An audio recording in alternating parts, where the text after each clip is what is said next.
கர்த்தருடைய பரிசுத்த நாமத்திற்கு ஸ்தோத்திரம். நம்ம தேவனுடைய நாமத்தை குறித்து தியானித்துக் கொண்டிருக்கிறோம். இன்றைக்கு நம்ம அனாதி தேவனை குறித்து தியானிக்க இருக்கிறோம். அனாதி தேவன் ஜெபத்தோடு இந்த செய்திக்குள்ளே கடந்து செல்லும். அப்பா பிதாவே அன்பான தேவா அருமை ரட்சகரே ஆவியானவரே, எங்கள் அப்பா பிதாவே அன்பான தேவா அருமை ரட்சகரே ஆவியானவரே, எங்கோ நான் வாழ்ந்தேன் அறியாமல் அலைந்தேன் என் நேசர் தேடி வந்தேன், நெஞ்சார அனைத்து முத்தங்கள் கொடுத்து நிழலாய் மாறிவிட்டீர், நெஞ்சார அனைத்து முத்தங்கள் கொடுத்து நிழலாய் மாறிவிட்டீர். நன்றி உமக்கு நன்றி ஐயா, நன்றி உமக்கு நன்றி. உரரரரரா உபரரரரா உகரப உகரபரா உபரபரி கரபரா. தாழ்மையில் இருந்தேன் தள்ளாடி நடந்தேன் தயவாய் நினைவு கூர்ந்தீர், தாழ்மையில் இருந்தேன் தள்ளாடி நடந்தேன் தயவாய் நினைவு கூர்ந்தீர். கலங்காதே என்று கண்ணீரை துடைத்து கரம் பற்றி நடத்துகிறீர், கலங்காதே என்று கண்ணீரை துடைத்து கரம் பற்றி நடத்துகிறீர். ஊரா ரிகரீரா அப்பா ஹபரீரா உக்காரரரா உபாரரரா ரிகா ரிகா ரிகா ரிகரா உபரபாரி பரபாரா. உளையான சேற்றில் வாழ்ந்த என்னை தூக்கி எடுத்தீரே, உளையான சேற்றில் வாழ்ந்த என்னை தூக்கி எடுத்தீரே. கல்வாரி ரத்தம் எனக்காக சிந்தி கழுவி அணைத்தீரே, கல்வாரி ரத்தம் எனக்காக சிந்தி கழுவி அணைத்தீரே. நன்றி உமக்கு நன்றி ஐயா, நன்றி உமக்கு நன்றி. இரவும் பகலும் ஐயா கூட இருந்து என்னாலும் காப்பவரே, இரவும் பகலும் ஐயா கூட இருந்து என்னாலும் காப்பவரே. மறவாத தெய்வம் மாறாத நேசர் மகிமைக்கு பாத்திரரே, மறவாத தெய்வம் மாறாத நேசர் மகிமைக்கு பாத்திரரே. இயேசுவின் நாமத்தினாலே ஜெபங்களுக்கு தாவே ஆமென். கர்த்தருடைய பரிசுத்த நாமத்திற்கு ஸ்தோத்திரம். Leela praise Lord, Arokiyaraj brother praise Lord, Balasundari praise Lord. இப்ப நம்ம தேவனுடைய நாமத்தை தியானித்துக் கொண்டிருக்கிறோம். நித்திய தேவன், அனாதி தேவன். அனாதி தேவன்கிறதுக்கு எட்டர்னல் காட். இதை நம்ம புரிந்து கொள்றதுக்கு ஒரு வசனத்தை எடுத்துக்கொள்ளும். சங்கீதம் 90வது அதிகாரம் 2வது வசனத்துல அனாதி தேவன் என்றால் என்ன அப்படின்னா, உலகம் உண்டாறதுக்கு முன்னாடி, உலகம் உண்டாறதுக்கு முன்னாடி அவருக்கு ஒரு பெயர் இருந்தது. அந்த பெயர் தான் அனாதி தேவன். பர்வதங்கள் தோன்ற முன்னும், நீர் பூமியை உலகத்தையும் உருவாவதற்கு முன்னும். பூமியில உங்களுக்கு நீங்க பார்க்கலாம், காணக்கூடிய உலகம் அப்படின்னு ஒண்ணு இருக்கு. அதிகாரம் 1வது அதிகாரம் 1வது வசனம், அது விசிபிள் வேர்ல்ட். ஆனா ஆதியாகமம் 1வது அதிகாரம் 1வது வசனத்துக்கு முன்னாடி ஒரு காலம் இருந்துச்சு, அது காணக்கூடாத உலகம். காணக்கூடாத உலகம். அந்த காணக்கூடாத உலகத்துல நம்முடைய தேவன் இருந்தார். அவருடைய பேர் தான் அனாதி தேவன். சங்கீதம் 90வது சங்கீதம் 2வது வசனத்திலும், பர்வதங்கள் தோன்றும் நீர் பூமியையும் உலகத்தையும் உருவாக்கும், நீரே அனாதியாய் என்றென்றைக்கும் தேவனர். நீரேனா நீர் மாத்திரம், அதான் அனாதி, எட்டர்னல். சரி, நம்ம இதை புரிந்து கொள்றதுக்கு உபாகமம் எடுத்துக்கொள்வோம். 33வது அதிகாரம் எடுத்துக்கொள்வோம். 27வது வசனம், 33:27, அனாதி தேவனே உனக்கு அடைக்கலம். இந்த அனாதி தேவன் உலகம் ஒன்றாவது இருக்கிறவர், அடைக்கலம். நான் என்ன பிரச்சனை அப்படின்னு கேட்டீங்கன்னா, ஒரு ப்ராப்ளம் வருது, அவருடைய நித்திய புயங்கள் உனக்கு ஆதாரம். அவர் உனக்கு முன்பிருந்து சத்துருக்களை துரத்தி, சத்துருக்கள், இந்த சத்துருக்கள் இருக்கிறத நம்ம யார்கிட்ட சொல்றோம் அப்படின்னு கேட்டீங்கன்னா, உலகம் உண்டாறதுக்கு முன்னாடி இருந்த கடவுள். இந்த டைம்ங்கிறது நமக்கு இருக்கு, ஆண்டவர் கிடையாது. அவர் நித்தியத்தில் இருக்கார். இந்த வானம் அழிந்து போயிடும், இந்த சூரியன் போயிடும், ஆனா அவர் இருப்பார். அதாவது அவரை நீங்க எதுக்குள்ள கொண்டு வர முடியாது, டைம்ங்கிற லிமிட்டுக்குள்ள அவரை கொண்டு வர முடியாது. சரி, இப்ப உலகம் உண்டாறதுக்கு முன்னாடி இருந்த அவர் என்ன ஒரு விசேஷமான ஒரு காரியம் இருந்ததுன்னு நான் காட்டுறேன். விசேஷமான காரியம் எத்தனையோ காரியங்கள் இருந்துச்சு நமக்கு. ஆனா என்ன ஸ்பெஷலா ஒன்று இருந்துச்சு அப்படின்னு கேட்டீங்கன்னா, சங்கீதம் 25வது அதிகாரம்,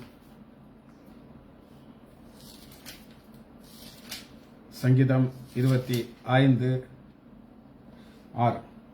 கர்த்தாவே, உம்முடைய இரக்கங்களும் உடைய காரியங்களும் நினைத்தருளும், அவைகள் அனாதி காலம் முதல் இருக்கிறது.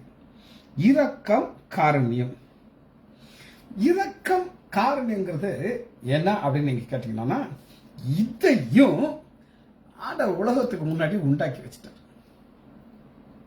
இப்போ ஒரு கணவன் மனைவி 2 பேர் இருக்காங்க, சண்டை போடுவாங்க இல்லைன்னா நான் சொல்ல மாட்டேன். ஆனா கணவன் எங்க பிறந்தாரு ஆண்டவருக்கு தெரியும். மனைவி வேற இடத்துல பிறக்குது, ஆனா 2 ஆண்டவர் இணைக்கிறார். அது போல 2 காரியத்தை ஆண்டவர் இணைக்கிறார். இதை இணைக்கிறார் அப்படின்னு கேட்டீங்கன்னா, உங்களுடைய இரக்கம், உங்களுடைய காரியத்தை நினைத்தருளும், 2யுமே வச்சிருக்காரு. அது உலகத்தோட்டத்துக்கு முன்னாடியே உண்டாக்கிட்டாரு. இப்ப தாவீது சொல்றாரு, ஆண்டவரே, நீங்க அனாதி தேவன், உலகம் உண்டாருக்கு முன்னாடி 2 உண்டாக்கி வச்சிட்டீங்க, அது இப்ப எனக்கு தேவை. நினைத்தருளும். ஓ, தாவீதுக்குன்னு நான் ஒன்று அனாதி தீர்மானத்தில் வச்சிருக்கிறேன், அதை நான் தாவீதுக்கு கொடுப்பேன். சரி, இதை விட இன்னொரு மிக மிக ஆழமான ஒரு காரியத்தை நான் உங்களுக்கு காட்டப்படும்.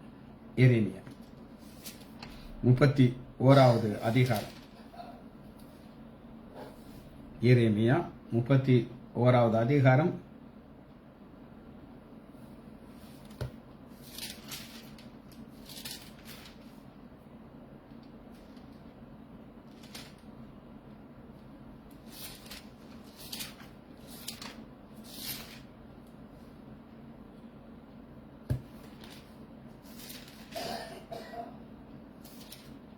சரி, 31:3. எரேமியா 31:3.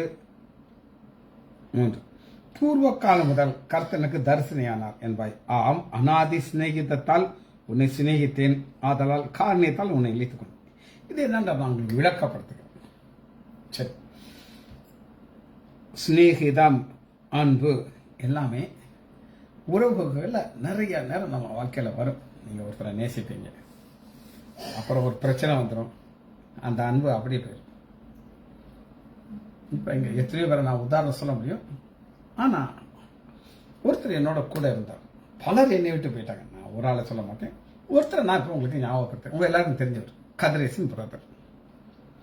கதிரேசன் பிரதருங்கிறவர் என்கிட்ட காலில் அடிபட்டுச்சு, முழங்கால். அவர் எனக்கு அவர் குடும்பம் எனக்கு நல்லா தெரியும். அடிபட்டு அசைக்க முடியாமல் இருக்கார். நான் கேட்டேன், நீங்கள் ஒரு 2 நாள் இருக்கீங்களா, உங்களுக்கு நான் ஒரு பிளாஸ்டர் போடுறேன், வலி குறைஞ்சேன்.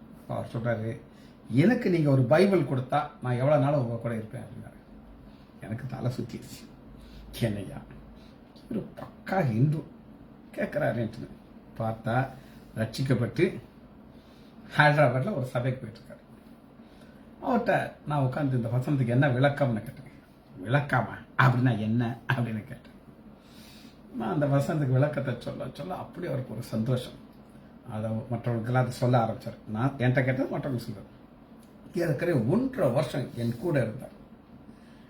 ஆனால் நான் எத்தனை மணிக்கு மெசேஜ் கொடுக்குறேன் உலகத்துக்கு எல்லாரும் தெரியும். ஆனால் அவர் எங்கே இருக்கான்னு தெரியாது. அந்த அன்பு குறைஞ்சிருக்கு. அதைத்தான் நான் சொல்ல விரும்புகிறேன். பூர்வ காலம் முதல் கர்த்தர் எனக்கு தரிசனையானார் என்பாய். அனாதி சிநேகிதத்தால் உன்னை சிநேகித்து. இந்த உலகம் உண்டாறதுக்கு முன்றே ஆண்டவர் ஒரு அன்பை வச்சுட்டார் நம்ம. அது அநேகருக்கு தெரியாது. ஒரு தம்பி, எல்லாருக்கும் தெரியும், தெரியாத ஆளுகளை பத்தி நான் சொல்ல மாட்டேன். அவர் பேர் நியூ பிகின். எல்லாருக்கும் தெரியும். அந்த தம்பி ஒரு நாள் எங்கிட்ட கேட்கிறாரு, நீங்க ஆண்டவர் நம்ம மேல அன்பா இருக்காருன்னு சொல்றீங்களே, என்னால புரியலையே டாக்டர் அப்படின்னாரு. என்ன புரியலையா? ஆண்டோடைய அன்பு அவருக்கு புரியல. நான் சொன்னேன், நீ இந்த உலகத்துக்கு வந்தது எப்படி வந்தேன்னு உனக்கு தெரியுமான்னு கேட்டேன். ஆமா அப்படின்னா, உங்க அம்மாவுக்கு பிறக்கும் போதே டயபெட்டிஸ் அவங்க, ஜுனைன் டயபெட்டிஸ் நாங்க சொல்லுவோம் மெடிக்கல். அப்படி ஜுனைன் டயபெட்டிஸ் ஒரு லேடி இருந்தா அதுக்கு பிள்ளை வர்றதுக்கு சான்ஸே கிடையாது. அப்படி ஒரு வேலை பிள்ளை பிறந்தான்னா அது ஊனமா இருக்கும். என்கிட்ட ஒரு ஊனத்தை ஒன்ன காட்டு அப்படின்னு கேட்டேன். ஒன்றும் இல்லை சார், எனக்கு பார்த்து பையா, ஏன் நான் ஆண்டவர் நம்ம மேல அன்பா இருக்காரு அப்படின்னு நீ கேட்டேன்னா இதான் பதில். நீ உலகத்தில் வர்றதுக்கு சான்ஸே கிடையாது. ஆனாலும் ஆண்டவர் உன் மேல அன்பு கொடுத்து ஒரு உண்மையை இந்த உலகத்தில் கொண்டு வந்தார். இப்போ புரியுதானே கேட்டேன். புரியுது சார். இன்னொரு சின்ன சாட்சி சொல்றேன். டேனியல் ராஜேஷ் இருக்கிறதுனால இன்னைக்கு ஒரு கன் லைசன்ஸ் எனக்கு வாங்கிடுச்சு. ரொம்ப நாளா அந்த தள்ளி போயிட்டு கலெக்டருக்கு வந்து எனக்கு ஒரு ஆர்டர் வந்திருக்கு. அந்த ஆர்டரில் தெளிவாக கொடுத்துருக்குது, உங்களுடைய போட்டோ பின்னாடி பேக்ரவுண்ட் ஒயிட்ல இருக்கணும். மரியா சொன்னா அது ஏன்றது ப்ளூல இருந்துச்சு. அதெல்லாம் ஒன்றும் பிரச்சனை இல்லை சார் அப்படிங்கிறா. உடனே ராஜேஷை கூப்பிட்டு, ராஜேஷ் இம்மிடியேட்டா வந்துட்டாரு. போட்டோ எடுத்தாச்சு, எடுத்து கொடுத்தாரு. அது நல்ல ஒரு அன்பால் அது எடுத்தனால அது ஒரு காரணம். நான் அப்புறம் சொல்றேன். அது கொடுத்தனால கலெக்டர் 2-3 கேள்வி கேட்டாரு. என்கிட்ட சிரிச்சுக்கிட்டே பேசுறாரு. அப்புறம் என்கிட்ட கேட்குறாரு, இந்த கன்னை நீங்க யூஸ் பண்ணியிருக்கீங்களான்னு கேட்டாரு. நான் சொன்னேன், இது யூஸ் பண்றதுக்காக கிடையாது. எங்க அப்பா சொல்லுவாரு, நீ கடைசி வரை இந்த கன்னை நீ வச்சுக்கணும், ஆனா நீ யூஸ் பண்ணக்கூடாது அப்படின்னு சொல்லிருக்காங்க. உடனே சிரிச்சுக்கிட்டே அதை சைன் போடுறாரு. சைன் போட்டுட்டு எனக்கு கிடைக்குது. காரணம், பல காரணத்துல அன்பு. அவர் அதை கொடுக்கணுங்கிற அவசியமே கிடையாது. ஆனா ஆண்டவர் அந்த உலக தோற்றத்துக்கு முன்னாடி ஒரு அன்பை உண்டாக்கி, எரேமியா 31வது அதிகாரம் 3 வசனம், ஆம் அனாதி சிநேகித்தால் உன்னை சிநேகித்தேன், அதெல்லாம் காரணத்தோடு உன்னை இழைத்துக் கொண்டு இருக்கும்போது ஒரு கிருபைய ஆண்டவர் கொடுத்து நம்மளை ஆசீர்வதித்து வழி நடத்துகிறார். சரி, நம்ம எல்லாரும் ஒரு சிங்காசனத்துக்கு முன்பாக நம்ம நிற்க வேண்டியது இருக்குது. சிங்காசனம். அந்த சிங்காசனத்தை குறித்து நீங்க பார்க்கிறதுக்கு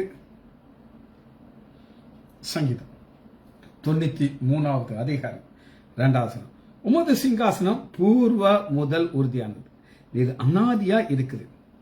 நம்முடைய ஆண்டவர் பல பெயர்கள் இருந்தாலும் இங்க ஒரு பேரை பார்க்கிறோம். அது என்ன பேர் அப்படின்னு கேட்டீங்கன்னா, கன் மாடல் வந்து என்னன்னா அது டபுள் பேரல் கன். எங்க அப்பா வச்சிருந்தாரு டபுள் பேரல் கன். சரி இருக்கட்டும், அதை விட்டுருங்க. இப்ப இங்க வந்துருங்க. சிங்காசனம் அதிகாரம். இப்ப நான் சொன்ன கலெக்டர் ஒரு சீட்ல உட்காந்துருக்காரு. கொஞ்சம் வயசு பையன். அவனோட நான் ஒரு வணக்கம் வச்சேன். அவரு பார்க்குறாரு, யார் யார் கிளம்புனாரு வணக்கம் வைக்கிறாட்டுங்க. அப்போ அந்த பிஏ என்னை குறித்து சொல்ல ஆரம்பித்தார்.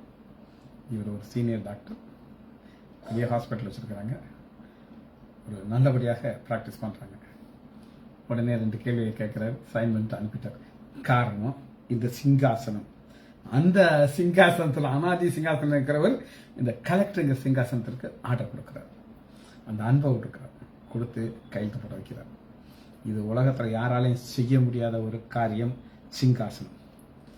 இந்த சிங்காசனத்தில் சங்கீதம் 106வது அதிகாரம் 48வது வசனம், இஸ்ரவேலின் தேவன் கர்த்தர் அனாதியாய் என்றென்றைக்கும் ஸ்தோத்தரிக்கப்படத்தக்கவர். இன்னைக்கு இந்த ஸ்தோத்தரிக்கப்படத்தக்கவர்ங்கிறது என்ன அப்படின்னு கேட்டீங்கன்னா, உலகத்துல ஒரு ஆள் வர்றாரு. அது மோதியா இருக்கட்டும், யாராவது இருக்கட்டும். இந்த உலகத்தில் அவர் என்ட்ரி ஆறார், நமக்கு தெரியாது. அவருடைய இளமை கால வாழ்க்கையெல்லாம் நமக்கு தெரியாது. நல்ல வயதாகி ஒரு சீனியர் மேன் ஆனதுக்கப்புறம் ஆண்டவர் அவரை வெளிச்சத்துக்கு கொண்டு வர்றாரு. மோடி எனக்கு அவர் ரொம்ப பிடிக்கும். இன்னைக்கும் இந்தியன் எக்கனாமி அப்படி ஸ்டெடியாக நிற்குதுன்னா அவர் எடுக்கிற அரசியல் முடிவு ஆண்டவர் ஞானத்தை கொடுப்பார், இல்லைன்னு நான் சொல்கிறேன். ஆனால் அவர் உடைய பவர் ஒரு நாள் போயிடுமா இல்லையா? போயிடும். ஆனால் நம்முடைய தேவன் அனாதியாய் என்றென்றைக்கும் ஸ்தோத்தரிக்கப்படத்தக்கவர். இப்போ அந்த கலெக்டருக்கு முன்னாடி அத்தனை கூட்டத்தை நான் பார்க்குறேன். ஆனால் மோடி முன்னாடி எப்படி இருக்கும் கூட்டம்? எவ்வளோ மக்கள் அவரை வணக்கம் வச்சுக்கிட்டு இருப்பாங்க. அம்மா ஜெயலலிதாவுக்கு நான் கேள்விப்பட்டேன், காரு டயரை தொட்டு கும்பிடுவாங்க. என்ன கேவலம்! இப்போ இருக்கா? போச்சு. எங்கே போச்சுன்னு யாருக்கும் தெரியாது. சங்கீதம் 103வது அதிகாரம் 17வது வசனம். கர்த்தருடைய கிருபையோ அவருக்கு பயந்தவர்கள் மேலும், அவருடைய நீதி அவர்கள் பிள்ளைகளுடைய பிள்ளைகள் மேலும் அனாதியா என்றைக்கு மேலும். ஜெனரேஷன் ஆண்டவர் பார்க்குறாரு. நான் பல முறை சொல்லியிருக்கேன், 5 தலைமுறைகளை நான் பார்த்துருக்கேன். என்னுடைய தாத்தா, எங்கள் அப்பாவுடைய அப்பா ஒரு தலைமுறை, அவருடைய நிறம் எனக்கு கிடச்சிச்சு. இங்கே ஒரு மச்சம் இருக்கும் சிவப்பு கலரில், அவருக்கு இது இடத்துல இருக்கும் ரெட் கலர் மூட், அதை வச்சு பார்ப்பார். அவருக்கு என்னுடைய ஃப்ரெண்ட் இந்த பையன் அப்படின்னு நினச்சிட்டு என் தாத்தா. அவர் ஒரு லைசாண்டர், சாமுவேல் லைசாண்டர். எங்கள் அப்பா ஹெர்பர்ட் லைசாண்டர் 2வது தலைமுறை. 3வது நான் ஒரு தலைமுறை, என் மக டீனா திவ்யா ஒரு தலைமுறை, எங்கள் பேரங்க ஸ்டீவ் ஜேடன். அடுத்த 5 தலைமுறையில் நான் பார்த்துட்டேன்.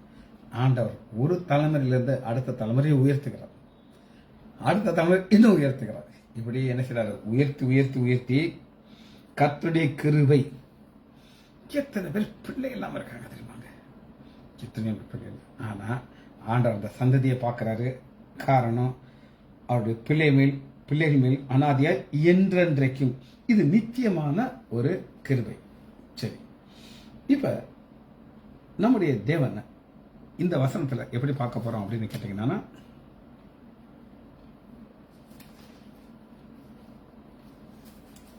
நம்முடைய ஸ்டடி ஃபுல்லா உபாகமம் 33வது அதிகாரம் 27வது வசனத்தில் இருக்கு. அனாதி தேவன் உனக்கு அடைக்கலம், அவருடைய நித்திய புயங்கள் உனக்கு ஆதாரம். இது என்ன அப்படின்னு கேட்டீங்கன்னா, 27வது வசனத்துல அவர் சத்துருக்களை துரத்தி அவர்களை அழித்து போடுவார். இதுல என்ன அப்படின்னு கேட்டீங்கன்னா,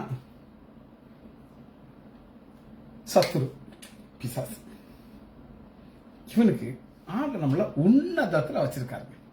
இந்த உன்னதத்துல வச்சோம்னா அது அவனுக்கு பிடிக்காது. இவனை எப்படியாவது கீழே தள்ளி தரையில தள்ளி போடணும்ட்டு பயங்கர ஆசையா இருப்பான். அதனால அவன் காத்துக்கிட்டே இருப்பான், ஏதாவது ஒரு ஆப்பர்ச்சுனிட்டி கிடைக்காதா, இவனை அடிச்சு கீழே தள்ளி ஒன்றும் இல்லாமல் நம்ம ஆக்கிடலாம் அப்படின்னு சொல்லி ஒரு வெறியில காத்துக்கிட்டு இருப்பான். ஆனா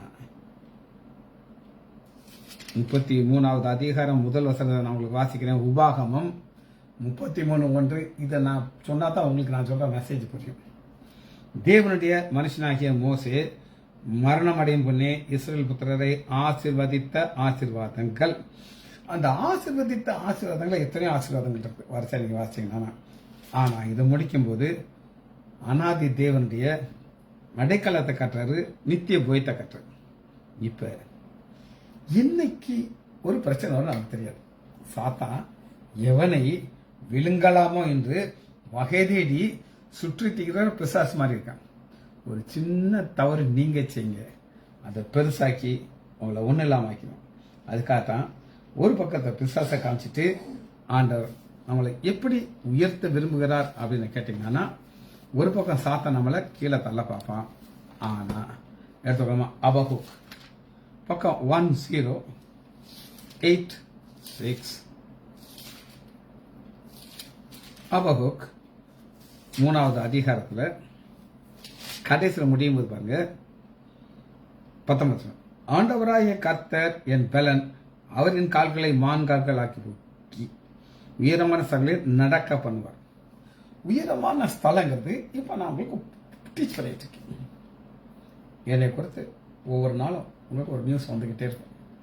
டாக்டர் பைபிள் வாசிக்கிறாரு, போதிக்கிறாரு, டீச்சிங் பண்ணிக்கிட்டே இருக்காரு. திருவனந்தபுரத்து போனாலும் செய்வேன், திருநத்தத்தில் போய் சங்கீதத்தில் 2 செய்தி கொடுத்துருவாங்க. புரியுதா? அதெல்லாம் ஏன் நான் செய்கிறேன்னா, என்னைய என் ஆண்டவர் கால்களை மான்களால் ஆக்கி உயர்ந்த ஸ்தானத்தில் வச்சிருக்கிறார். ஆனால் சாத்தா என்ன செய்வான்னா, நீ அங்கேயா இருக்கிற, உன்னை நான் தள்ளி விடுறேன் பாருன்ட்டு எப்படி தள்ளணுமோ அந்த அளவு தள்ளவான். இதை புரியறதுக்கு ஒரு சம்பவத்தை நான் உங்களுக்கு காட்டுறேன். ஒரு சம்பவம் எடுத்துக்கலாமா? 1 ராஜாக்கள் 19வது அதிகாரம் 4வது வசனம். ஆண்டவர் எலியாவை ஒரு உன்னதமான இடத்துல வச்சிருந்தார். 18வது அதிகாரத்தில் வானத்திலிருந்து அக்னி இறக்கிறார். யெகோவா தேவன், கர்த்தரே தேவன் சொல்லி அறியும்படி என் ஜபத்தை கேளுங்கிறார். சொன்ன உடனே அக்னி இறங்குது. சர்வாங்க தங்களுடைய பழியெல்லாம் நக்கி போட்டுச்சு. கர்த்தரெல்லாம் இதெல்லாம் பார்த்து முகம் குப்புற விழுந்து, அப்ப எலியாக்கு எப்படி இருக்கும்னு நீங்க யோசிச்சு பாருங்க. அப்படியே காலெல்லாம் ஆடி விட்டுட்டு, என்னைய யாராவது அசைக்க முடியுமா, யார் தெரியுமா, ஹோ ஹோ ஹோ ஹோன்ட்டு கட்டாயம் சொல்லியிருப்பார். நான் அந்த அப்படிதான் நினைச்சிருப்பேன். ஏன்னையா நான் ஜோபுனா அக்னி இறங்குது, எல்லாம் முகம் குப்புற விழுகிறாங்க, நான் சும்மா இருப்பேனா? ஆனா சாப்பா சும்மா இருப்பானா? நோ. பாருங்க, 19வது அதிகாரம் வந்த உடனே எசபேல் சொல்றார், நான் இவன் யார எத்தனை பேரை கொலை செய்தானோ அது பாருங்க, டைமை ஃபிக்ஸ் பண்ணிட்டா பாருங்க. 2வது அப்பொழுது எசபேல் 1 ராஜாக்கள் 19வது அதிகாரம் 2வது எசபேல் எலியாவின் ஆளுப்படி அவர்கள் ஒவ்வொருவருக்கும் பிராணனுக்கு செய்தது போல நாளை இந்த நேரம், டேட், டைம், எப்படி இந்த நல்ல நாள் குறிப்பாங்களோ அப்படியே அவ மரண நாளை குறிச்சு வச்சுட்டார். யாருக்கு? எந்த எலியா வானத்திலிருந்து அக்னி இறக்குனாரோ அங்க. ஆனா என்ன நடந்துச்சு அப்படின்னு கேட்டீங்கன்னா, 4வது வசனம், அவன் வனாந்தரத்திலே ஒரு நாள் ஒரு சூரச்சிலியின் கீழ் உட்கார்ந்து நான் சாக வேண்டும் என்று கூறி சாக வேண்டும். இந்த மரணம் நம்ம கேட்கணுமா, ஆயுச கேட்கணுமா? ஆண்டவரே, உடைய வலது காலத்துல ஆயுசு இருக்கு ஆண்டவரே, எனக்கு ஆயுசு கொடுக்கணும் ஆண்டவரே கேட்கணும். ஆனா நம்மள அந்த உன்னதத்துல வச்ச உடனே சாத்தா என்ன செய்வான் அப்படின்னு கேட்டீங்கன்னா, அடிச்சு கீழே தள்ளுறான். ஆனா அவனால கீழே தள்ளி போட முடியாது. எங்க உட்காந்துருக்காரு? சூறை செடி கீழே உட்காந்துக்கிட்டு இருக்காரு. படுத்து நித்திரை பண்ணினார். அப்பொழுது ஒரு தூதான் பார்த்தீங்களா, ஆண்டவர் சொல்றாரு, பிசாசு நீ என் பிள்ளைய சூறச்செடிக்கல படுக்க வச்சது, அவனுக்கு இருதயத்தில் ஒரு விதையை போட்டல, நான் சாகணும்னு சொல்லி. ஆண்டவர் பிள்ளைய சாகணும்னு சொல்லுவாங்க, சொல்ல மாட்டாங்க. அப்ப இந்த உன்னதத்தில் வச்சவருங்க ஆண்டவர் கால்களை மான்களால் ஆக்கி உன்னதத்தில் ஓட வைக்கிறார். ஆமா, சாத்தா என்ன செய்யறான் அப்படின்னா அடிச்சிருக்கு. ஆனா அனாதி தேவனுடைய நித்திய புயங்கள், அந்த புயங்கள் என்ன செய்யுதுன்னா ஒரு தேவ தூதன் அனுப்புது. அவனை தட்டி எழுப்பி எழுதுறது போஜனம் பண்ணு. மறுபடியும் பார்த்துக்கிட்டான். மறுபடியும் சொல்றார் பாருங்க, 8வது வசனத்தை வாசிக்கிறேன். எந்த மனிதன் சாகணும்னு சொல்றானோ ஆண்டோடைய நித்திய புயத்திலிருந்து என்ன வருது? அப்பம், தண்ணீர்.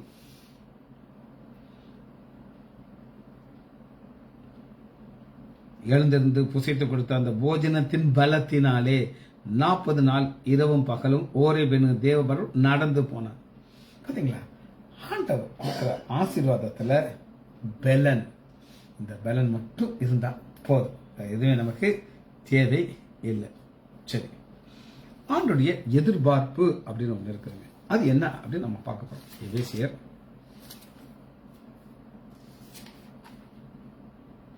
3வது அதிகாரம்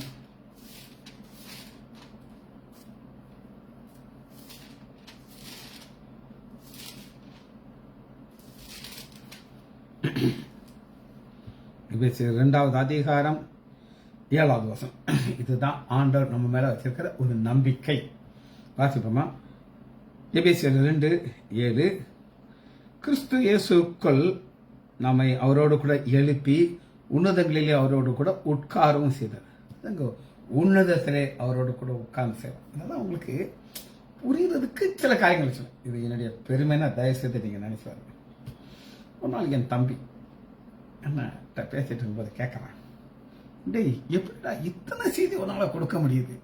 ஏன்னா என் தம்பிக்கு என்னை பற்றி டு Z என்னுடைய லாங்குவேஜுக்கு தெரியாது, என்னுடைய மண்டையில் எதெல்லாம் மண்டை எது நான் முட்டா போயின்னு அவனுக்கு நல்லா தெரியும். அவன் கேட்குறான், உன்னால் எப்படி முடியுது? காரணம் ஒன்னே ஒன்று தான். இதான் எபேசியர் 2வது அதிகாரம் 7வது வசனம். கிறிஸ்து இயேசுக்குள், நம்பர் 1 கிறிஸ்து இயேசுக்குள். நான் கிறிஸ்து இயேசுக்குள் இருக்கதா ரொம்ப ரொம்ப செக் பண்ணிக்கிறேன். இப்போ எட்டர்னல் காடுங்கிற செய்தியை நான் உங்களுக்கு கொடுத்துருக்கேன். இந்த செய்தியில் உள்ள வசனங்கள் எல்லாத்தையும் நான் கோர்த்து கொடுத்துருக்கிறேன். இதை நீங்கள் திரும்பவும் தியானிச்சு இது உங்களுக்கு சொந்தமாக நீங்கள் மாற்றிக்கணும். அப்போ தான் என்ன நடக்கும்னு கேட்டிங்கன்னா, 8வது கிருபையினாலே விசுவாசத்தை கொண்டு ரட்சிக்கப்பட்டிருக்கு. இது உங்களால் உண்டானதல்ல, தேவனுடைய ஈவு, கிஃப்ட். ஒருவனும் பெருமை பாராட்டத்தபடிக்கு இது கிரியினாலே உண்டானது அல்ல. கிரியை கிருபை. இப்ப நீங்க என்னைய பார்க்கிறது கிரியை. இத்தனை வசனத்தையும் நான் ப்ரிப்பேர் பண்ணி ஒரு செய்தியாக கோர்த்து நான் உங்களுக்கு கொடுக்கிறது கிருபை. அந்த கிருபைக்குள்ள இருக்கிறது கிரியை. இந்த கிரியைங்கிறது என்ன அப்படின்னு கேட்டீங்கன்னா, நம்ம ஒவ்வொரு நாளும் உணரணும் நம்ம எங்க இருந்தோம் அப்படிங்கிறது நமக்கு தெரியும். 2வது அதிகாரம் 1 வசனத்துல, அக்கிரமத்தினாலும் பாவத்தினாலும் மரித்த உங்களை உயிர்ப்பித்தார். எப்படி ஆண்டவர் ஆதாமுடைய நாசில சுவாசத்தை ஊதினாரோ, ஊதின உடனே அது வர டஸ்ட்டுங்க. தமிழ்ல மண்ணுன்னு இருக்குது, இங்கிலீஷ் வேலை டஸ்ட், தூசி. இந்த தூசிக்கு உள்ள ஹார்ட் உண்டாகுது. அந்த ஹார்ட்டை பிளட்டை சர்க்குலேட் பண்ணுது, அப்படியே பம்ப் அடிக்க ஆரம்பிச்சு. அவன் அசைகிறான், ஆண்டவர் பார்த்துக்கிட்டே இருக்கார். உன்னை நான் இப்போ எங்கே வச்சிருக்கேன்? ஏதேன் தோட்டத்தில் வச்சிருக்கேன். ஏதேன் தோட்டங்கிறது ப்ராஸ்பரிட்டி, செழிப்பு. அங்க இல்லாத ஒன்றுமே இல்லைங்க. ஃப்ரூட்ஸ் எதனாலும் சாப்பிடலாம், காசு கொடுக்க வேண்டியது.